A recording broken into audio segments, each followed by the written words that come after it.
I hope you enjoy the story. Let's begin. I didn't know how much of myself I'd already given away until it was too late.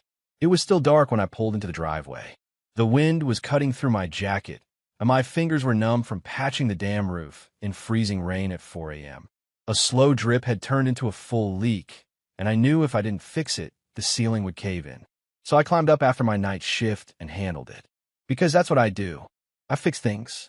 And when I came down, soaked and aching, I looked at the house, and something shifted. I can't explain it. It was the same house. Same windows.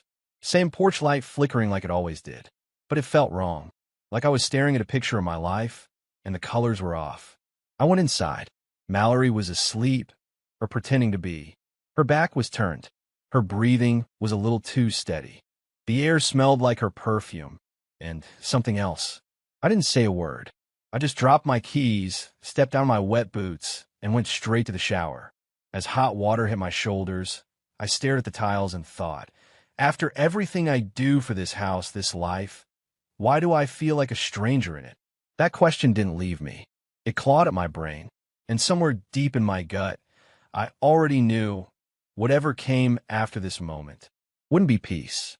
Hey, if you're still watching, that means you're enjoying the story. I have one small request. I'm trying to reach my first 1,000 subscribers. If you like stories like this, please hit the like button and subscribe to join the journey. It means a lot to me. And trust me, even better stories are coming. 17 years of saving lives, pulling double shifts, and watching strangers bleed out on asphalt. It rewires you. Makes you cold in ways you don't even notice. But I always had one thing that grounded me. Coming home to Mallory. Or at least, I used to. I remember being called out at 2 a.m. last week. Overturned SUV, 3 teenagers, 1 alive. Barely. I was pressing gauze into a kid's neck while he cried for his mom. My partner, Dean, looked over at me and muttered, "You good, Logan?" "Working," I said, because that's all I ever was. Working. Always. That's when he smirked. "Still busting your ass for Queen Mallory, huh?" I didn't answer. Didn't have to. He knew I was the guy who'd stay after a 14-hour shift to patch a roof just so his wife didn't have to deal with a puddle in the living room. But lately, I started noticing things. Mallory's texts had weird gaps. She used to message me back instantly. Now, it was always, "Oh, sorry, I was napping," or "I left my phone in the car." She never left her phone anywhere. Ever. I told myself it was nothing. I was tired, overworked, probably paranoid from too many sleepless nights and too many Red Bulls. But the feeling crept in anyway. The kind of instinct you get after pulling a guy out of fire and just knowing he won't make it, even before the vitals drop. That's what this was starting to feel like. Like my life was bleeding out and I couldn't even find the wound. It was a Tuesday when I saw it. Mallory had left her phone on the kitchen counter. Something she never did. I walked past it like it was on fire, telling myself not to look. But when I glanced down, the screen lit up. New message from. That's all it said. Just the letter. No name. No contact picture. Nothing. And yet, it felt like someone had punched me in the gut. I didn't open it. I didn't need to. Because I knew. A few minutes later, she walked in, noticed her phone, and paused just long enough to tell me she noticed I noticed. Then she gave me that look, soft smile, eyes too wide, and said, "Hey babe, you okay?" Elite. Yeah, just tired. I watched her take the phone and walk into the hallway. A moment later, the bedroom door shut. Quietly. Like she didn't want me to hear it. That night, I lay in bed staring at the ceiling, heart pounding. Who the hell was a friend? A coworker? An accident? Or was it something worse? She used to joke about how predictable my schedule was. "You're like clockwork," she'd say. I thought it meant she felt safe. Now I was wondering if it just made cheating easier. I closed my eyes, fists clenched under the pillow, and made a decision. I wasn't going to ask her. I was going to find out. Night used to mean rest. Now it just meant silence, the kind that wrapped around you too tight and left your thoughts screaming. I was lying in bed, staring at the ceiling again, Mallory beside me. Her breathing was smooth, peaceful, like nothing was wrong. Like she hadn't received a message from a ghost named A while I was standing 5 feet away. But I couldn't shake it. The way she'd smiled too fast. The way the door had closed so softly. The way my gut was chewing itself alive. I hadn't told anyone yet. Not even Griff, my brother, and I told him everything. But how do you explain to someone that a single letter on a phone made your whole life feel fake? At 3:42 a.m., I got up. I made coffee I wouldn't drink and just stood there, staring out the window into the dark. And then I remembered something. Last week, on my way to the station, I drove past Mallory's gym. Her car was there, or at least a car that looked like hers. But the gym was closed that day for maintenance. I didn't think twice at the time. Now, it was all adding up like a math problem I didn't want the answer to. I looked over at the dining table. Her purse sat half-zipped, like it always did. Inside, I found a folded piece of paper, a dry cleaning receipt. One men's uniform shirt. Not mine. Who the hell was she cleaning up for? The next morning, I didn't go to work. I called in, said I'd thrown out my back again. They gave me the usual lecture about taking care of myself, and I mumbled through it, already planning what I'd do next. The shift wasn't just about time off. It was mental, emotional, a pivot. For the first time, I wasn't thinking like a husband. I was thinking like a man who'd been lied to. Mallory left for a brunch with co-workers around 11. She kissed me on the forehead like she always did. They used to feel sweet. Now it felt rehearsed. As soon as she was gone, I got to work. I started with the Wi-Fi. She used the same passwords for everything. Always had. Took me 5 minutes to get into her cloud account. Photos, synced messages, deleted call logs. All the usual. Nothing obvious. But one file caught my eye labeled Shift Schedule. I opened it. It wasn't mine. Wasn't hers. It was someone else's calendar. A badge number was listed next to the dates. A gulp. My stomach turned. I typed the badge number into a search bar. Ross Halpern. My blood ran cold. I hadn't heard that name in years. Not since high school. Back then, Ross was the guy who slammed me into lockers and called it character building. And now he was back. I needed answers. And I knew one person who could help. Griff. I texted him just one line. Need a favor. Come over. Don't ask yet. He showed up half an hour later, holding 2 coffees and a look on his face like he already knew something was wrong. All right, he said, setting them down. You never ask for favors. What's going on? I told him everything. Not all at once. It came out like a broken faucet. The phone, the uniform shirt, the badge number. And Ross. When I said his name, Griff's eyebrows went up. Halpern? That meathead still around? Apparently. And I think he's seeing Mallory. Griff leaned back. You sure? No. That's the problem. I don't want to think it, but every little thing is screaming it at me. And I'm done ignoring it. He nodded slowly, then said 3 words that changed everything. Let's find out. We set up an old security cam I had in storage. A motion sensor unit I'd bought years ago after a string of break-ins in the neighborhood. We rigged it to face the garage, the spot Mallory always used when she didn't want to wake me up late at night. The plan wasn't to confront her. Not yet. The plan was to wait. And then we burn it all down. I always thought fixing meant tools. Hammers, nails, duct tape, and elbow grease. But this was different. I wasn't fixing a leak anymore. I was fixing the story in my head. The lie I'd let myself believe for years. Griff helped me set the cameras, made sure the storage drive was secure and undetectable. We synced the motion alerts to my phone. Any movement in that garage would ping me instantly. It was almost too easy. That night, Mallory came home late. Said she stopped to grab sushi with Harper from accounting. I nodded, smiled, played dumb. Then I checked the footage the second she went to shower. 11:18 p.m., garage door opens. 11:19 p.m., her car pulls in. 11:20 p.m., she sits in the driver's seat for almost 3 minutes before getting out. Why? Then I saw it. She wasn't alone. A man had been sitting in the passenger seat the whole time, stayed behind while she walked in. Couldn't make out his face. But the build, the haircut, the uniform shirt sleeve showing under a jacket, it was Ross. Had to be. They were getting bolder. And me? I was done fixing anything. I was about to break everything. I couldn't sleep. Every time I closed my eyes, I saw them. In the car. In my house. Living like I was invisible. Griff sat across from me at the kitchen table, scrolling through Mallory's cloud backups. You sure you want to see all of this? No, I said, but I have to. And there it was again, eh? Not just one message now. A full thread. The texts were coded. Cautious. A lot of "you good?" and "same spot tonight?" and "keep it quiet." But one stuck out. "He's too tired to notice anything. The job wears him down. I'll keep him distracted." She was talking about me like I was a chore. Oh wait, a problem to manage. Griff leaned forward. "You want to expose this? Or watch it play out longer?" I didn't answer, because my heart already had. Leaks aren't always loud. Sometimes they drip in silence until everything rots from the inside. That's what I saw when I checked the footage 2 nights later. Mallory didn't even flinch when Ross walked in through the side door. She just smiled like she'd been waiting for him. He kissed her, not rushed or sloppy. Familiar. She didn't push him away.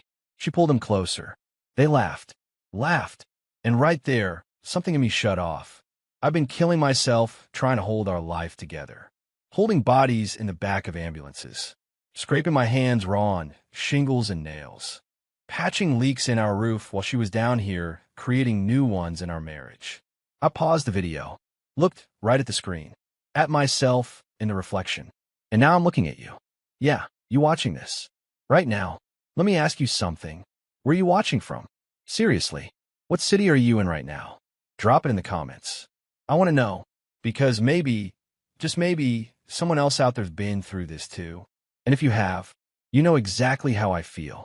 Like it's time to stop letting things leak. And start making things bleed. I couldn't keep watching from the outside anymore. I had to get in. Inside their plan. Inside their routine. Inside their mistakes. Mallory thought she was clever. She used a second phone. I found it taped under her side of the dresser drawer, wrapped in an old scarf. Burner. Locked. But Griff cracked it within hours. That's when it all cracked open. There were dozens of messages. All to Archer. That's what she called him. Ross Halpern, the same asshole who once duct-taped me to a locker senior year and pissed on my shoes. Now he was back, this time inside my home, taking what little piece I had left. Griff looked at me across the table. You ready to go in? I'm not just going in, I told him. I'm tearing it down. We cloned the burner. Every message they sent, I got too live. They were planning something. Not just sex. It was bigger. Money. Something shady involving transfers and drops. Mallory wasn't just cheating on me. She was helping Ross launder stolen funds from the department. And if she thought I was going to sit around waiting for her to run off with a dirty cop and my savings, she didn't know who she married. Our anniversary is coming up, she said one morning, smiling over her coffee. 12 years. You believe that? 12 years of building a life. 12 years of thinking ours meant something.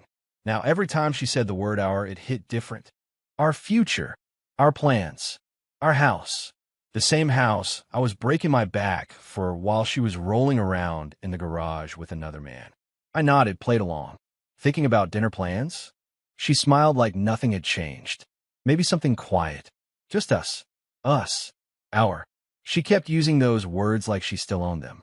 But they didn't belong to her anymore. I was already planning what would happen on our anniversary. The dinner. The location. The invite list.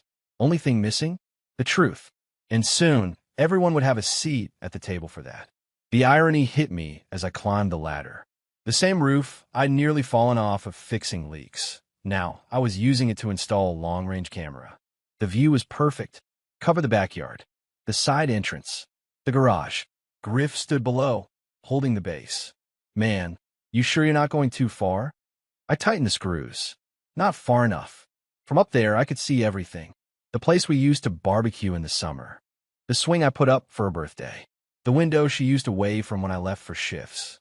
Now it all looked like a stage. Because it was. And the next time Ross walked into that garage, he wouldn't be alone.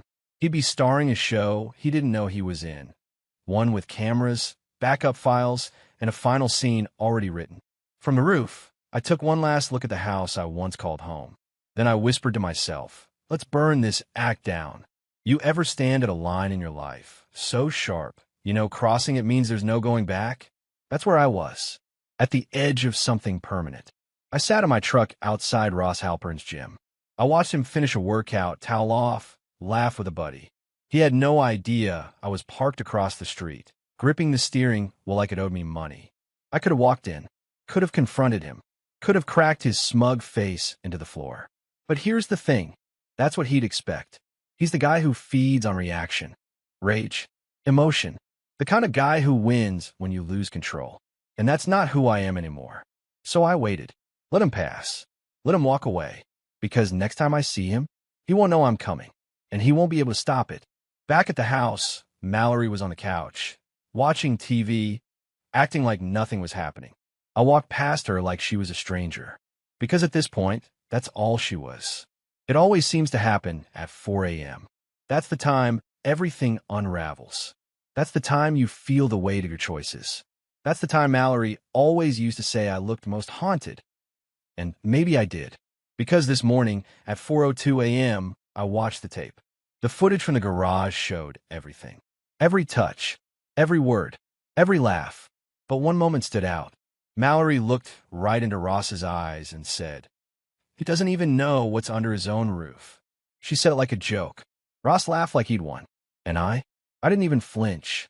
I saved the clip, transferred it to 2 encrypted drives, uploaded a copy to a private link. The thing about 4 a.m., that's not just when people lose sleep. That's when revenge starts breathing. Mallory, her POV, I always thought Logan was too quiet. He worked like a machine. Night shifts, day shifts, patches holes in the roof before dawn. Never complained, never asked for anything. Just existed to keep the lights on. That's not love. That's a system. I needed more. Someone who saw me, touched me, wanted me when I walked in a room, not just thanked me for remembering the laundry. Ross gave me that. Was it perfect? No, but it was alive. And Logan? Logan was disappearing. I started calling Ross Archer in my phone after a dream. He liked it, said it made him feel dangerous, untouchable. We had plans. Not just sex, not just sneaking around. Money, a clean break, a new state, new names. We disappear together. But something's changed. Logan's too quiet now. He looks at me like he knows something. Like he's not tired anymore. And that scares me more than anything. Ross came over again. Same routine. Same rhythm. Same careless swagger like he owned the place. What he didn't know was this time, he wasn't walking into his usual secret rendezvous. He was walking into his setup. I watched from the truck parked 2 blocks away. Phone in my lap.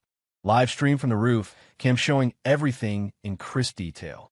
He pulled up, parked in front of the house like a man with nothing to hide. Knocked twice, soft, confident. She opened the door in leggings and that gray hoodie she wore when she wanted to look casual. He kissed her before he even crossed the threshold. And I kept watching. Griff's voice came through my Bluetooth earpiece. "You sure you don't want to go in now?" Not yet. Because now, we were recording everything. The money handoff. The talk about the transfer. The way Ross looked over documents and Mallory whispered something about next Friday being the final one. She said it like they were planning a vacation. Ross came over thinking he was just seeing his side piece. But he just confessed to theft, fraud, and a full plan to skip town with a married woman. I hit save on the recording. Labeled the file Goodbye Ross. Not because I'd kill him, but because the man he was before tonight, that version was about to disappear.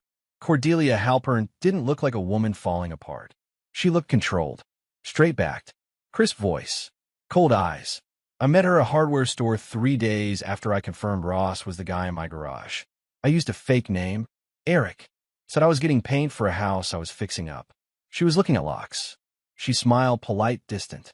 I offered to help her grab something from a high shelf. She declined. 2 minutes later, she turned and asked me, "Do you believe people deserve second chances?" I blinked. That depends. Second chance for what? For being stupid. For being blind. For trusting the wrong people. That's when I knew. She already suspected. I didn't press it. Not then. But I made sure we ran into each other again. A coincidence at the dry cleaner. Another at a coffee shop. Until finally, she sat across from me in a booth and said, "I know who you are, Logan. I know who I'm married to. And I know your wife is sleeping with him." Silence between us. Then she leaned in. "Question is, do you want justice or revenge?" I didn't even hesitate. Both. That day, we became partners. And I finally felt like I wasn't just crawling through this hell alone. I don't remember the last time I slept for more than 2 hours. My back was killing me. My neck cracked every time I turned it. My hands were raw from digging through records, setting up accounts, encrypting files, rewatching footage frame by frame. But I wasn't stopping. Exhaustion wasn't a wall. It was fuel, because every new detail we uncovered just added another match to the pile. Ross wasn't just cheating. He was dirty, a cop running an off-the-book side hustle, skimming money from evidence seizures, manipulating paperwork, and funneling it through a fake trust. And Mallory? She was laundering it for him through an investment account I didn't even know she opened, in both our names. Cordelia brought the paperwork. Joint signature. "You can press charges," she said, tapping the line with her pen. I looked at the document like it was a loaded gun. She sat back, watching me. "You could ruin them both." I nodded, but part of me wasn't sure that was enough anymore. Because I wasn't just exhausted from the work. I was exhausted from being the good guy, the understanding husband, the quiet one who always forgave. That man was gone. And the new one? He didn't just want to expose them. He wanted to break them. This is my story now. Not theirs. Not Ross's lies. Not Mallory's betrayal. Not Cordelia's quiet pain. Mine. And it was time to start telling it my way. I didn't speak to Mallory for 2 full days. She asked questions, gave that soft voice, the one she used when she needed me to do something. She cooked, cleaned, played the perfect wife. She knew something was off. I stayed cold, kept the cameras rolling, checked footage every hour, updated my notes, double-checked accounts, sent documents to a private lawyer I trusted from way back. Griff stayed close. Cordelia, too. She brought wine and silence and let me sit with my rage without trying to clean it up. Then I wrote the first email to Mallory's boss. Subject line, personal conflict of interest and criminal concern. It included the following: the video of Ross in the garage, the money handoff, a spreadsheet of dates that overlapped with work absences, screenshots of the investment account, and our names. I didn't hit send right away. I stared at it for a long time. But this wasn't about emotion anymore. It was about precision. I clicked send, and as the whoosh of that message leaving the outbox filled the room, I exhaled and whispered to myself, "This is mine now." I've never believed in karma, but I do believe in gravity. What goes around might not always come back. But if you climb high enough on lies and bullshit, eventually you fall.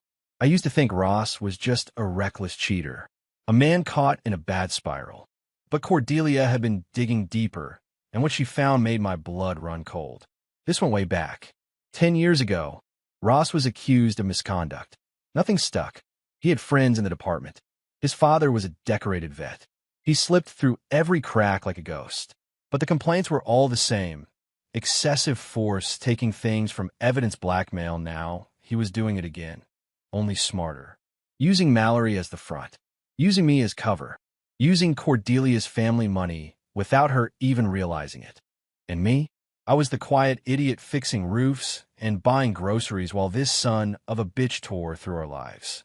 But that's done now, because I'm back. Not back to who I was before. Back as someone sharper, colder, focused. I'm not swinging wildly anymore. I'm cutting with a scalpel. And the first person who's going to bleed is Ross Halpern. Cordelia stood in my living room, holding a folder with a fake smile stretched across her face. He thinks we're meeting at the lake house. Tonight, I asked. 10 o'clock. He wants to talk about the future. I laughed. He has no idea we're already rewriting it. She laid out the plan. Ross was coming to the lake house, expecting a private night. Maybe to convince her to stay quiet. Maybe to intimidate her. Maybe to have a final roll in the sheets before they made a run for it. But the place was already wired. 2 cams inside, one facing the driveway. Audio recorders hidden under the couch. He'd walk in thinking it was a conversation. He'd walk out as a criminal on tape. And Mallory? She was still clueless. I kept my mask on at home, pretended to be tired, disconnected, nothing unusual. But I knew she was getting nervous. She watched me more, asked more questions, was suddenly sweet again. She even touched my shoulder at breakfast, a gesture so small, it might have meant something a year ago. Now it made me flinch. I was done fixing anything with her. The only thing I was fixing now was their fall. It started with a leak. Not of water this time. Not something I could patch with a tarp or sealant. This leak had teeth. Cordelia and I uploaded the first file anonymously. A 30-second video. Ross walking into my garage in uniform, kissing Mallory, handing her cash. No audio. No commentary. Just enough to shake the table.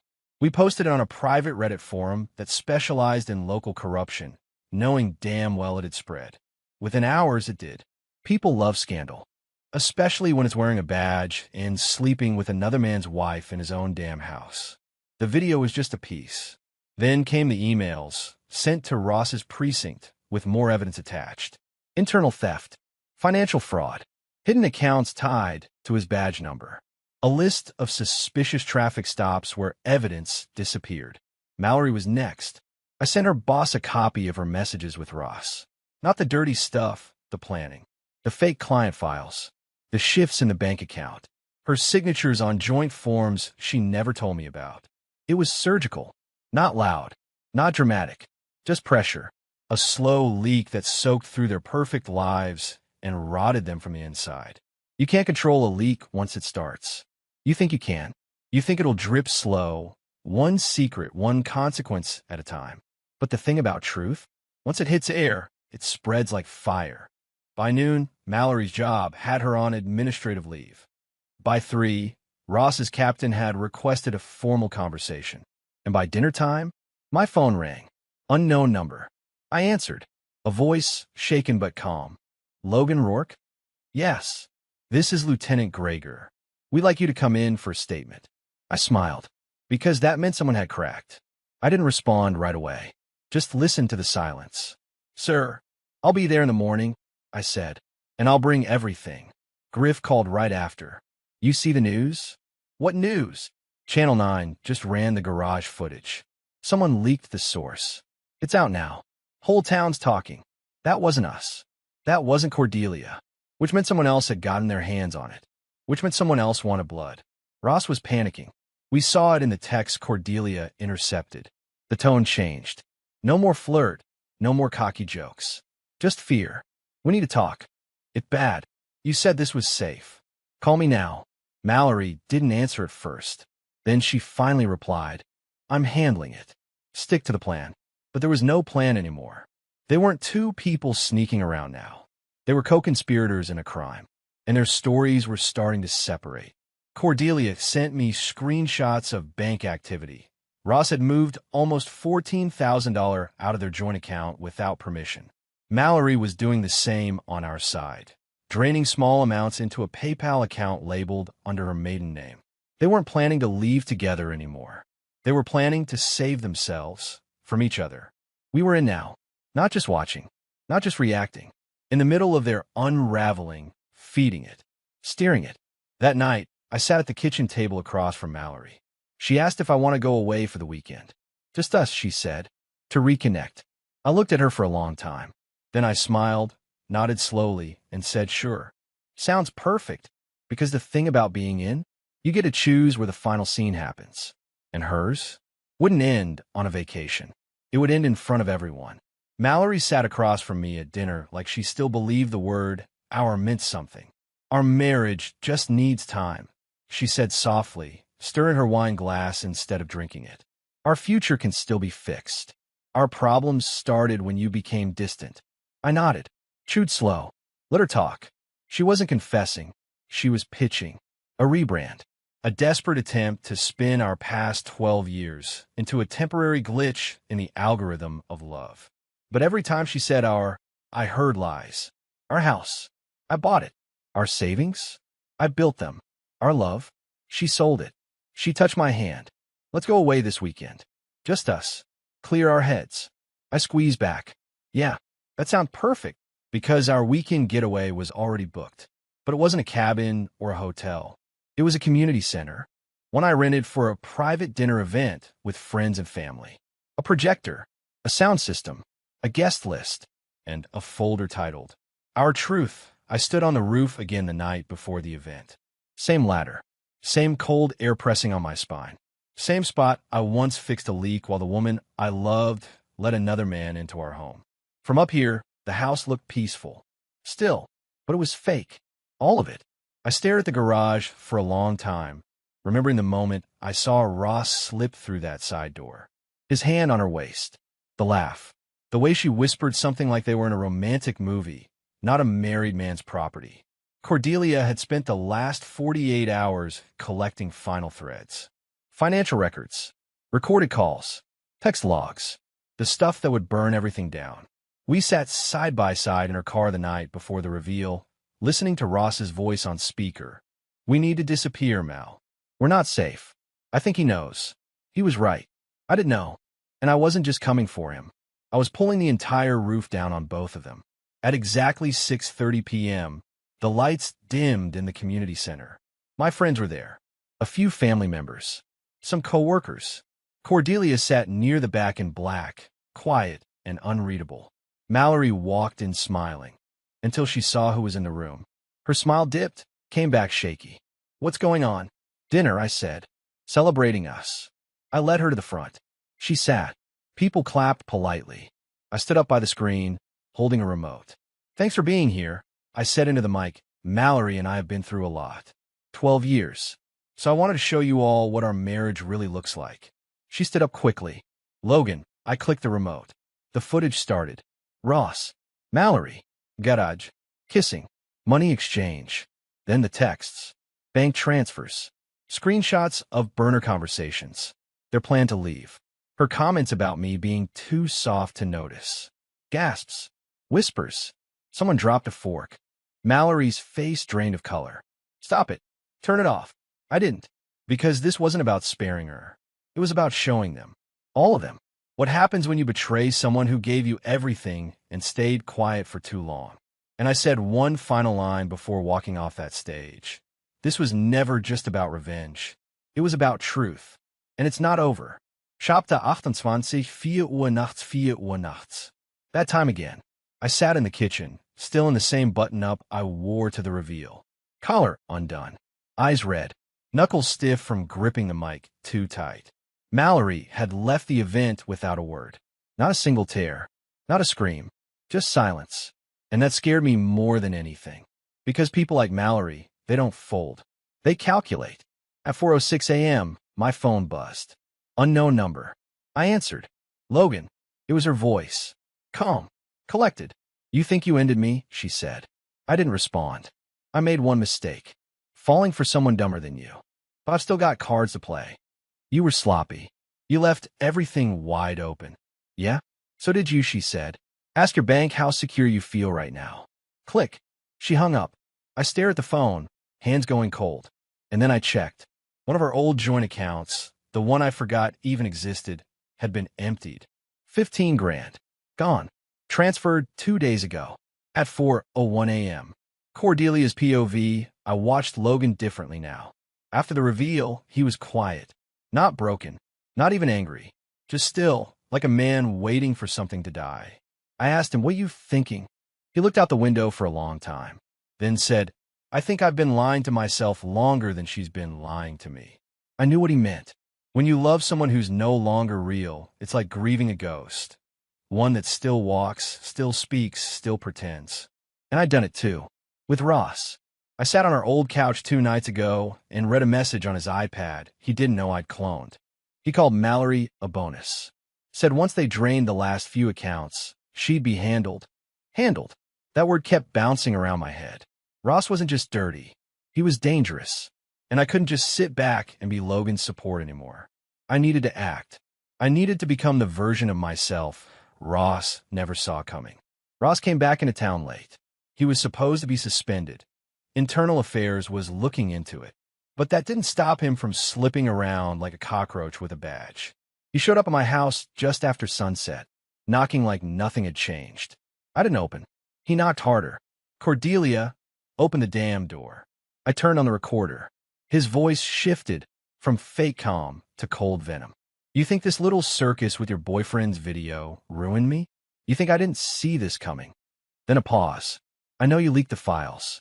I know you helped him." My fingers hovered over 911. Then he said it. "You don't know who I'm really working with. You think Mallory's the only one I've got? You're both just names on paper when this ends." I hit record again. Captured everything. He left eventually, tires screeching like a threat. I called Logan. He came, I said. Logan's voice was low. "Steady. Good," he replied. "Let him think he's still in control." Then a pause. Because the next time he comes back, we won't just be watching. I always thought home was a place. Turns out it's not. It's peace. And peace doesn't live inside walls or under roofs. It lives where betrayal dies. And that night, I finally understood. This house isn't my home anymore. It's a crime scene. Every room is a file folder now. Every hallway holds ghosts. Even the damn tile under my feet feels like it's been stepped on by strangers. I stayed late at Cordelia's again. We didn't talk much. Just sat across from each other in that quiet way people do when they're holding too much inside. She poured 2 glasses of whiskey. I didn't ask why. I just drank. You know what I keep thinking about? She finally said. What? The night I married him. He had this stupid smile. Everyone said it looked like love. She paused. Now I know it looked like ownership. I nodded. I used to come home from shifts so wrecked I could barely walk. But I always made it back here. Because I thought she was the reason. She looked at me. Was she? No, I said. The reason was hope. We were both quiet for a long time. Then I stood up and said it out loud for the first time. I'm selling the house. Cordelia blinked. Really? Yeah. I'm done trying to fix a place that was never mine. She didn't smile. She just raised her glass and whispered, Welcome home. I don't even feel tired anymore. I passed tired a long time ago. This is something else. Something deeper. A kind of hollow that eats from the inside out. Exhaustion not of the body, but of the soul. And still, I couldn't stop moving.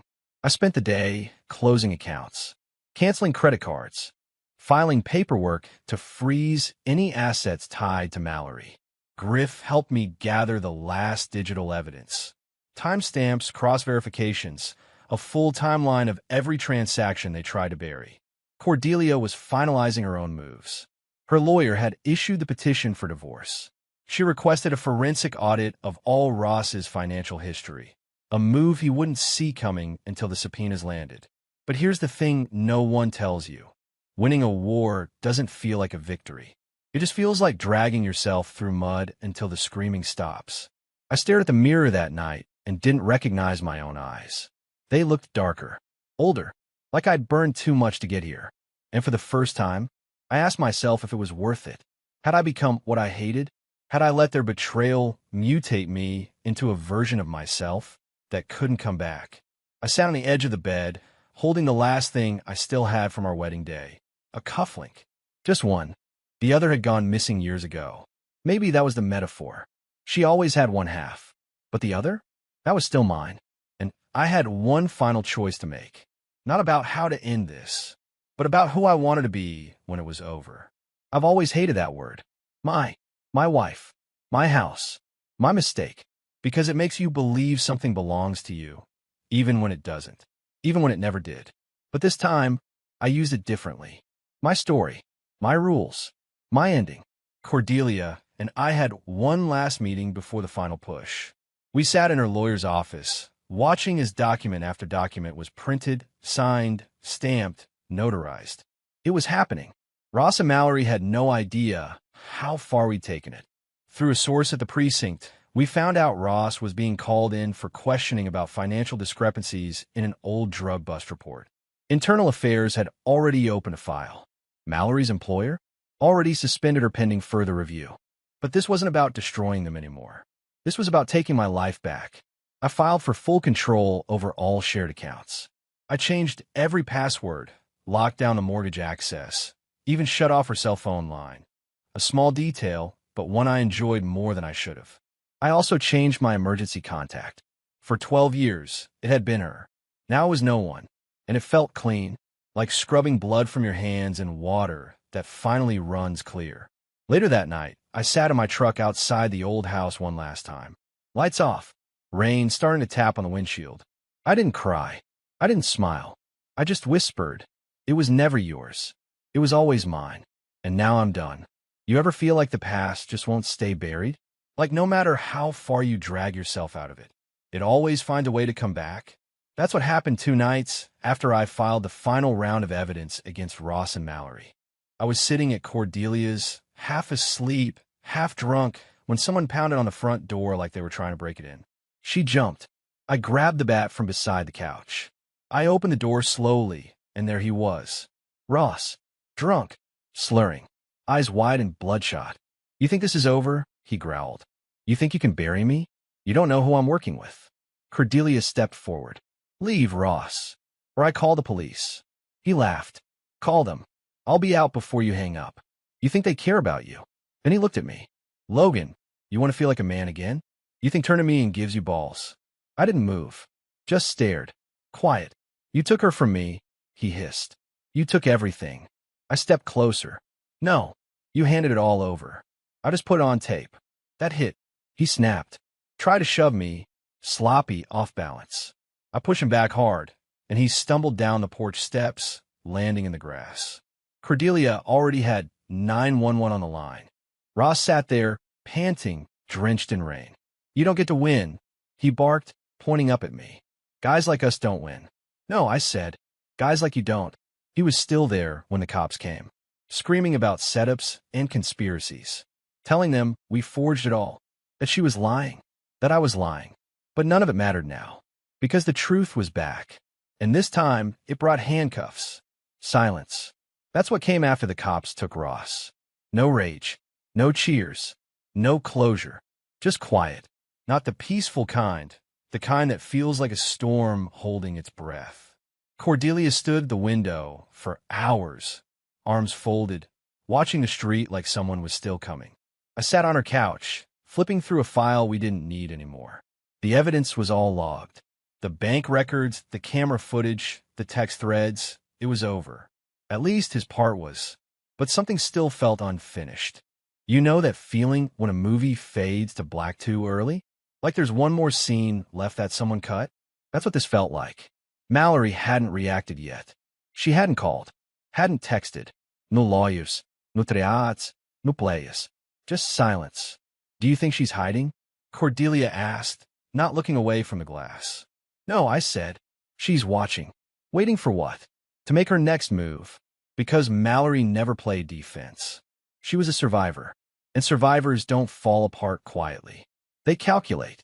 The letter came the next morning. No name on the envelope. No return address. Just a plain white card tucked under my windshield wiper. I opened it while standing in the driveway. Cold wind. Gray sky. The kind of morning where the world feels hung over. The card was typed. No handwriting. No emotion. You think you know everything. You only know what I let you see. I didn't lose. I let go.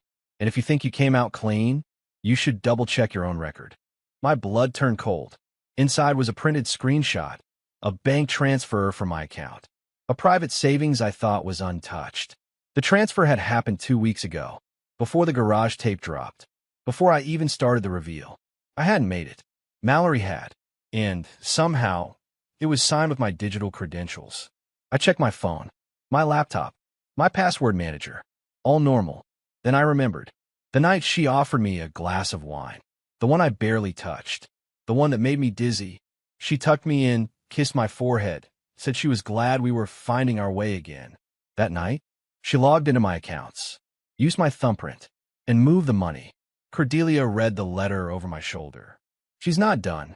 I shook my head. She's never been done. This wasn't about winning anymore. It was about what was left unspoken. The secrets still crawling in the cracks. And now, it was time to dig deeper. Because Mallory's final game had just started. Secrets are like rot. You don't see it right away. But it's there just beneath the surface, eating everything from the inside out. I thought I had uncovered everything. The affairs, the money, the files. I thought the hard drive Mallory used to message Ross was the only one. Turns out, I was wrong. I found a second drive by accident. It was in an old sewing box in the attic, the one she hadn't touched in years. Tucked behind fake birthday cards, wrapped in a scarf she wore on our 5th anniversary. It was labeled in Sharpie, logs. My first thought? That it had something to do with me. But no, log stood for Lateral Operations Gateway. It was a data dump of sorts. Compiled messages, voice memos, call logs, but not between her and Ross. This was between Mallory and someone else. Another name, another number, alias, Quinn. I plugged the drive in, heart pounding, and started listening. He's close now, but he still thinks this is about the cop. Let him stay angry at Ross. It keeps him distracted. We'll use the burner wire to push the money through the L. Trust, is already half signed. The rest is cosmetic. Once he makes it public, we spin. Emotional distress, financial abuse, leverage the fact that she was trapped. She wasn't Mallory. She was Cordelia. I stopped the audio, replayed it twice. My stomach dropped. Mallory had been in contact with someone else the entire time, maybe even before the affair started. And there was a plan, far beyond what I'd seen. She wasn't just manipulating me. She was orchestrating a bigger game. And Ross, he may have just been a pawn. When people talk about karma, they think of justice, the universe settling scores, wrongs being righted. But karma doesn't care about timing, or fairness, or how hard you've worked to move on. Sometimes karma doesn't knock. It breaks your door down and asks if you still remember what you did when you thought no one was watching. I confronted Cordelia that night. I didn't show her the whole drive, just one clip. Her face didn't change much. She stared at the screen, blinked, and said nothing for a long time. Then, I didn't know. You didn't know she was building a separate account using her name? She shook her head slowly. Not until later. And when I did, I thought I could use it. I thought we could flip it. But she was using you, Cordelia, just like she used me, just like she used Ross. Silence again. And then she said something that hit harder than anything Mallory ever did. Maybe she's the only one in this whole mess who actually knew what she wanted. That stuck, because Cordelia was right. While we all circled the wreckage, building traps, launching revenge plays, trading secrets, Mallory had moved beyond us. She didn't just want to escape. She wanted to profit from the fall. She turned betrayal into leverage, turned lies into narrative, turned chaos into opportunity. And now she had everything we thought we stole from her, and more. Cordelia looked at me across the room, tired and unsteady. What do we do? I looked down at the drive in my hand, then back at her, and I said, we don't react. We rebuild. And then we bury her story in truth. Because karma might be late, but when it comes, it finishes what we can't. It wasn't a marriage. It wasn't a love story. It wasn't even betrayal. It was a game. And Mallory? She'd been playing since day one. Not just with me. With everyone. Ross. Cordelia. The money. The narrative. She'd build it like a chessboard, playing 4 hands at once, faking checkmate in one corner while slipping a queen in from the side. I spent the last week doing something I never thought I would. Studying her. Reading every email. Listening to every voice note. Watching every recorded conversation. What I saw wasn't just manipulation. It was structure. A framework of pressure points. How she twisted sympathy into silence. Turned confusion into trust. She wasn't just reacting to the world. She was designing it. Griff called it next level. Cordelia called it psychotic. But I called it exactly what it was, the game. And if I was going to end this right, I couldn't just expose her. I had to beat her at her own rules. So I started reworking the story. Not the one she wrote, the one everyone else would see. I drafted a document, financial manipulation pattern, and legal exposure timeline. I included her emails with Quinn, her activity under Cordelia's stolen ID, the hidden trust evidence of her accessing my account. Without consent, I sent copies to her boss, 2 legal reporters, my lawyer, and Ross's new attorney, whom Mallory had secretly contacted 3 days earlier. The move was deliberate. The move was loud, and the message was clear. You turned our life into a game. Now, let's see how you like playing against someone who's finally wide awake. It was Cordelia's idea to hold a press meeting. Small, controlled, targeted, just enough to make noise without looking like we were staging drama.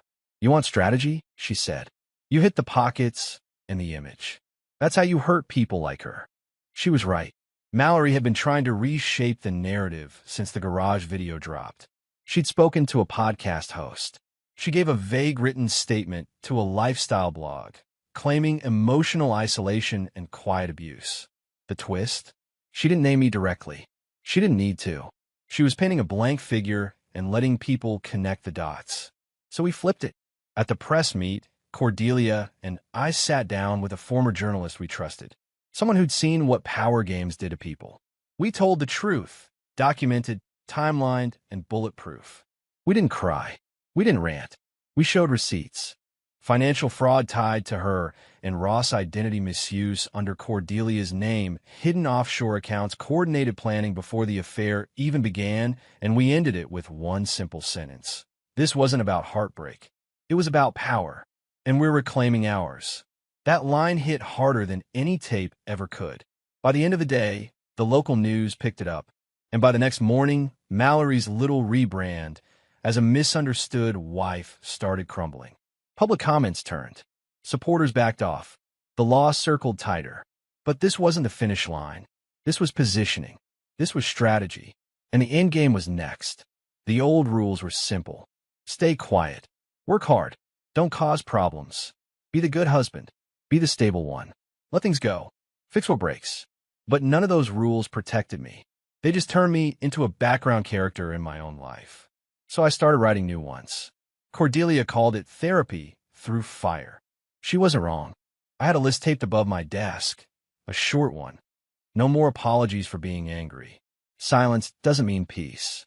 Loyalty isn't owed. Closure is earned, not granted. I don't lose myself for anyone again. It wasn't revenge anymore. Not really. It was clarity.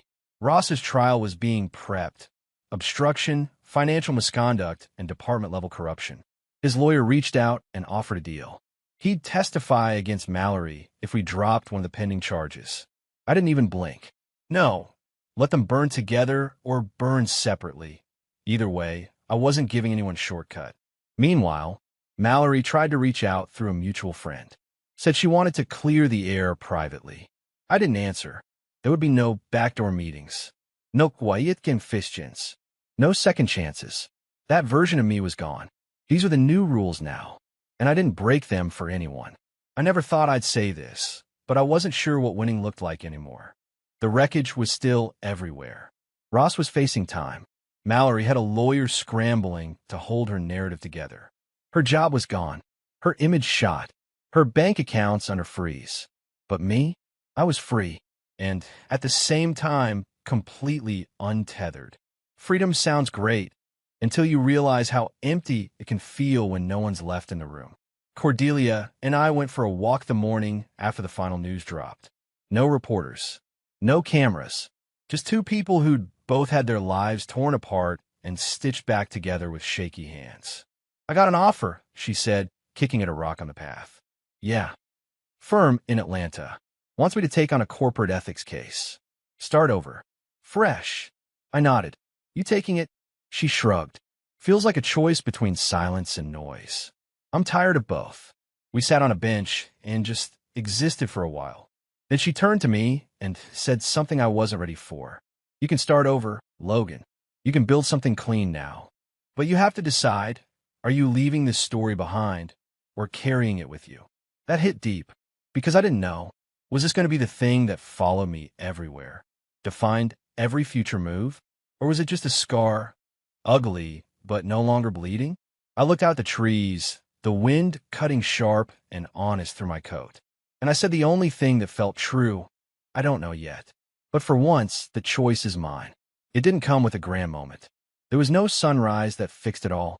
No poetic epiphany. No parade of apologies. Just quiet.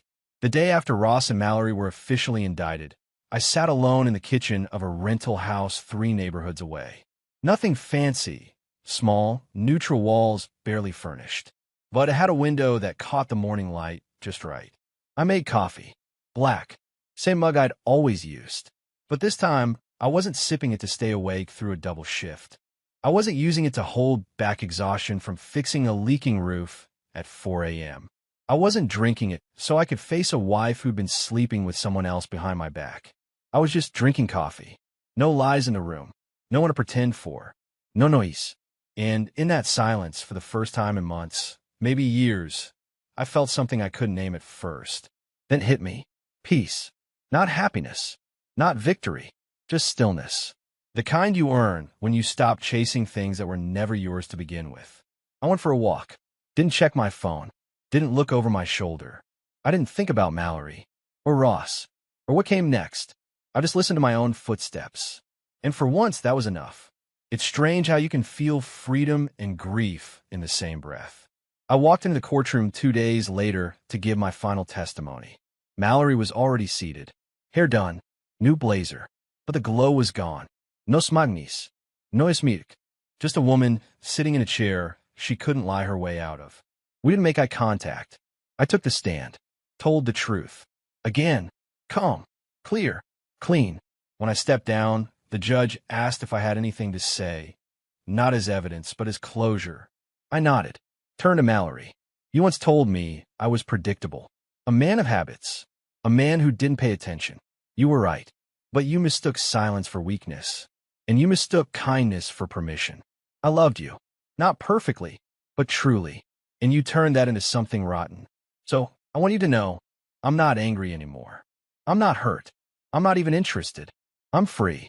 And that, Mallory, is something you'll never be. I walked out before they called the next witness. Outside, the air was colder than expected.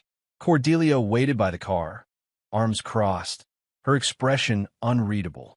You good? She asked. I nodded, getting there, because freedom doesn't always feel like flying. Sometimes it just feels like putting both feet on the ground for the first time and realizing no one's pulling you back. I went back to the roof, the same one I patched at 4 a.m. while she was downstairs pretending to be asleep, waiting for another man to come through the side door. Back then, I was tired, so damn tired, not just in my body, but in my soul. And I didn't know it yet, but that morning, that's when I started losing myself. I was fixing leaks on a house that was already sinking. But now I'm standing up here again, not as the man who patched things, but as the man who walked away from the wreckage. The house has been sold, the documents signed. Mallory and Ross, they're facing everything they try to run from. And me? I'm not angry. I'm not empty. I'm done, and in the best possible way. I look out over the neighborhood and smile, because I don't owe anyone anything anymore. No more pretending. No more bleeding quietly. No more begging to be chosen. Just me. Back to myself. Back stronger. Wiser. Free. Hey, you made it. If you watched this whole story, start to finish, then let me ask you something real. What did you feel it the most? Which part hit? Which chapter stopped you for a second? Because yeah, this wasn't just about infidelity. This was about waking up, about rebuilding, about burning the old version of yourself just to stand up in the ashes and say, I'm still here.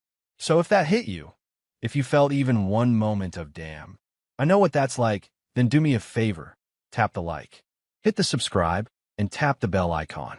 Share it with someone who needs to see what quiet revenge really looks like. And now I want to hear from you. How would you have ended it? Would you have forgiven? Fought harder? Burn it all down? Or walked away like Logan? Drop your thoughts in the comments. No filters. No fake smiles. Just truth. Because maybe your version of back looks a little different. But one thing's for sure. You don't come back the same. You come back real. And that's the win.